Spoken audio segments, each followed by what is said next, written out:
Gold medal in cycling for Great Britain.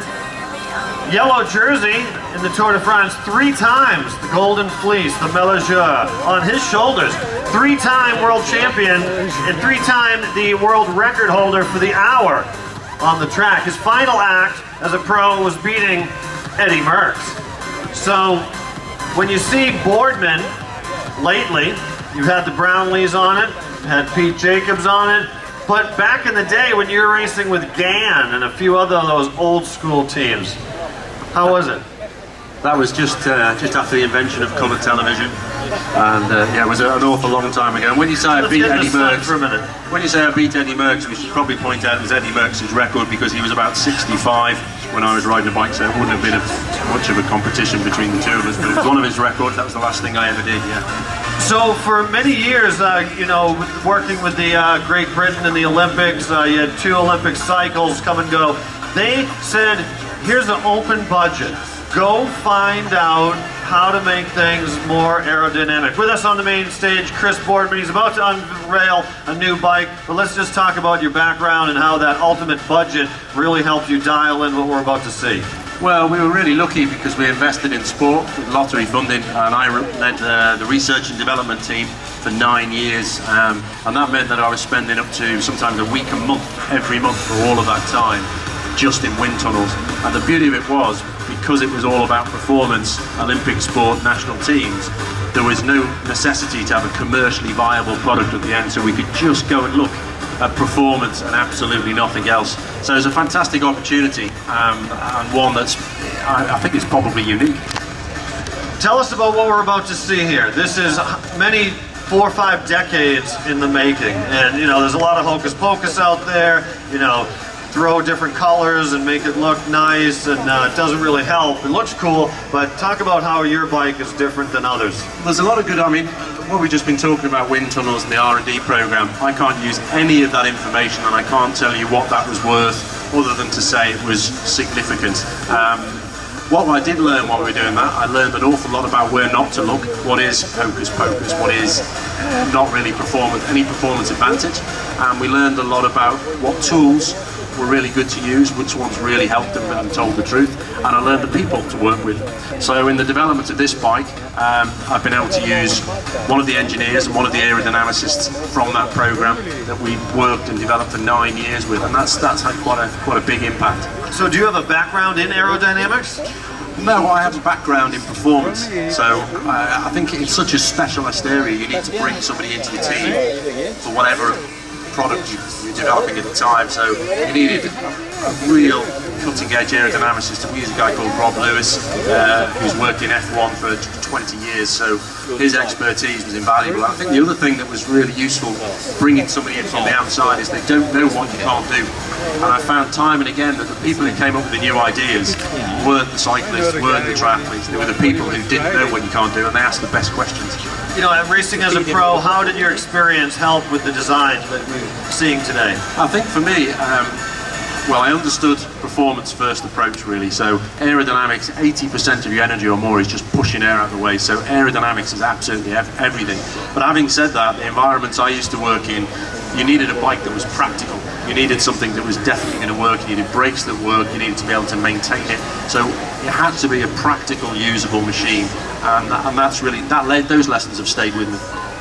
Talk about these 20-degree crosswinds. They seem high. Talk about that. Yeah, we found that, well, we did some research and found that in America the average wind speed is more than 9 miles an hour. And for the majority of competitors, say here, I mean, you can see we've got quite a stiff breeze now. For the majority of competitors, they'll be looking at a real wind angle for them of 20 degrees, probably more than that. For the faster guys, it comes down slightly, it's relative to do with speed, but around about 20 degrees is really where bikes should be modelling, and we've not really done that. So that's where our research was focused. We laser scanned an athlete, we laser scanned all the equipment, and we modelled it for a period of 2 years before we started making prototypes. So for the average athlete that doesn't go 20 to 30 miles an hour, that's in the 16 to 18 to 19 miles an hour, can they still benefit from a frame like this?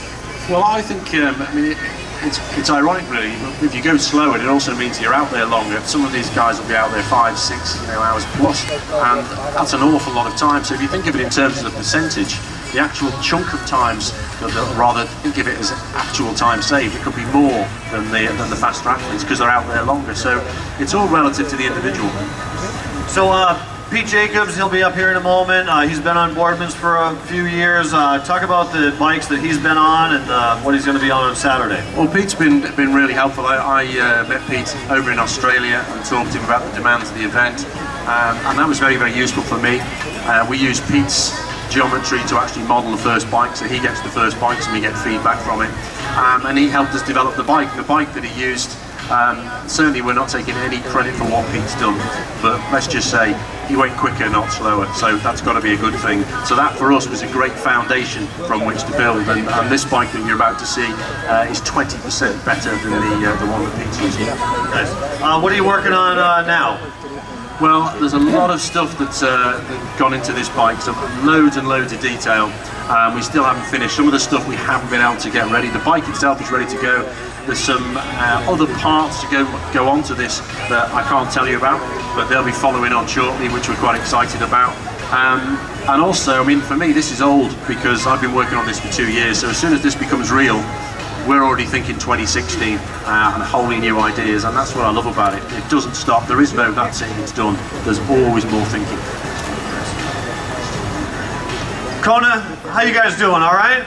Yeah. Let's give this man a hand. Son and progressed over the last few years. First place last year. There he is, the great Pete Jacobs. How are you, Pete? Very well, thank you. Very well. Good. So we see the soldier of fortune happen in this sport. You win a race, and then all of a sudden the next year you're on a new bike because they gave you a lot of money. And people are drawn to that. Why not? It's human nature. You stuck with Boardman. You had a lot of offers last year when you came across the line in first place. You said, no, I'm going to stick with Boardman. Tell us why.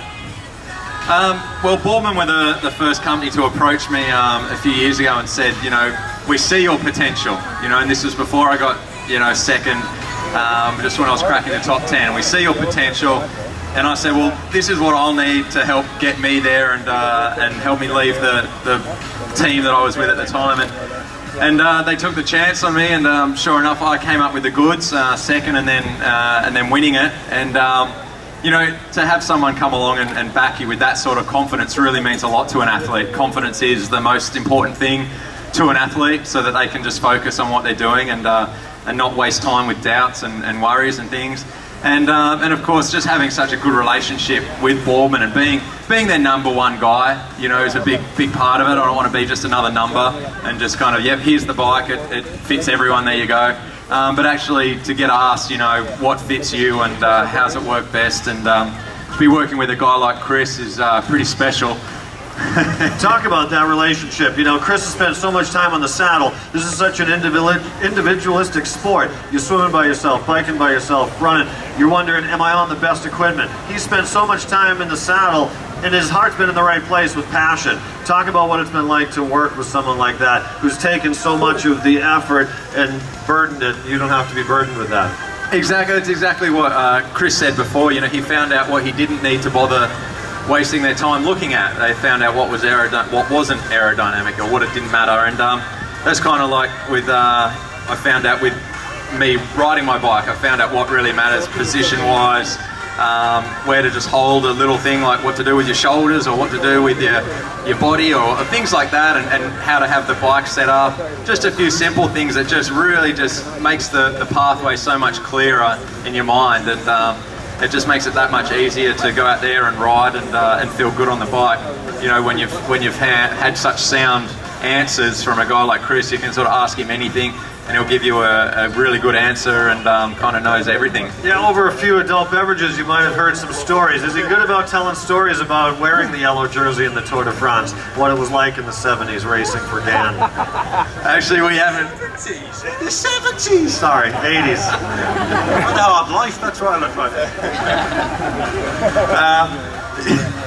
Yeah, no, we haven't gone back into history really. We've really just been looking forward, and you know, he's just been asking me the questions about what I need to have on the bike, and what do I need to carry over 180 k's in Hawaii.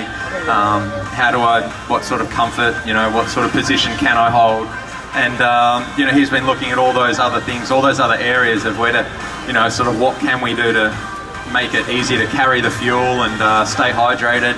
And to him, he's really enjoying it because it's such a new concept for him to have to wrap his head around and come up with new ideas. And yeah, I think he's getting a kick out of joining the triathlon world. Good, good. It is good to get a new breath of passion in there. So speaking of looking forward, let's talk about what we're seeing on the table here. Looking forward to seeing what you're riding on Saturday. Of course, you're a SRAM guy. This will be outfitted with your SRAM kit. Talk about the bike, both the frame we have and the bike build-up, guys. Here, you can have my mic. Talk about it. Yeah, let's take the covers off because it's going to blow away, isn't it? Literally arrived and been built up this morning, still warm and you can feel it. So this is the new bike, and you can see the similarities to the one Pete has used for the last 2 years, hence it's called E for Evolution, makes sense. But we've done a lot of work on the crosswind, changing some of the dimensions for crosswind, some of the geometry. We've got a completely new fork setup, so all the brake is totally integrated. You can see the handlebar stem, bars, that's all integrated now. There's virtually no cables. And you'll also see there's no nuts and bolts visible either. Having said that, the bits that you need to access on the road just clip off, and you can maintain the whole bike with just a couple of Allen keys, so it's user friendly. We've changed the geometry of the seat tube as well, so we're up to the equivalent of 80 degrees. There's 4 settings on the seat post, so we've changed the geometry as well to put it more in line with well, the triathlon specific bike. And there's so much more detail. I don't think we should go into too much of it here, but we're happy to speak on the stand, in the booth throughout the afternoon. Thank you. Yeah, from a practical standpoint, as a triathlete using it, it was like Chris said when he started talking about hiding all the cables and everything. You know, our first question was, well, hang on, we still got to be able to pull the headset off and pack it in a bike box for travel. Obviously, you know, when they hand these things over to cycle teams, the guys don't need to worry about any of that sort of stuff, and they don't pack their own bikes. But the thing was, flying over here to Kona, super easy.